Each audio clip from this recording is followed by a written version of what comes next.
মৃদঙ্গ বাজবে, করতাল বাজবে, তার তালে তালে একসাথে হরে কৃষ্ণ তালি, হরে কৃষ্ণ কৃষ্ণ কৃষ্ণ হরে হরে, হরে রাম হরে রাম রাম রাম হরে হরে।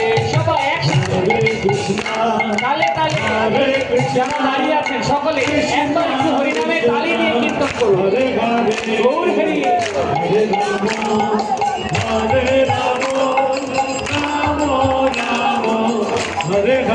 সবাই বলুন আরেকবার হরে কৃষ্ণ হরে কৃষ্ণ কৃষ্ণ কৃষ্ণ হরে হরে, অদ্ভুত হরে রাম হরে রাম রাম রাম হরে হরে। আরেকবার সবাই হরে কৃষ্ণ প্রেম দিয়ে হরে কৃষ্ণ কৃষ্ণ কৃষ্ণ হরে হরে, হরে রাম হরে রাম রাম রাম হরে হরে।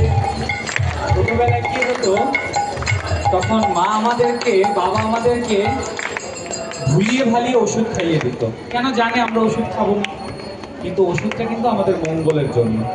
তো শাস্ত্রে আছে কেউ যখন হাতে তালি দিয়ে কীর্তন করে তার ফলে আমাদের হৃদয়ের যে পাপ পক্ষীগুলো বসে আছে তারা উড়ে চলে যায়।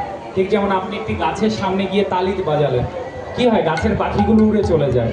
তো ভগবানের সামনে ঠিক তেমনি যখন কেউ হাতে তালি দিয়ে কীর্তন করে তখন কি হয়, হৃদয় রূপ যে আমাদের অশুভ অপবিত্র পাখিগুলো আছে তা উড়িয়ে চলে যায়। এই হচ্ছে হরিনামের শক্তি। তাই যারা এখনো হরিনাম করছেন না হাতে তালি দিয়ে, তারা আরো একবার চান্স এই জগন্নাথের সামনে হাতে তালি দিয়ে কীর্তন করা স্টার্ট। হরে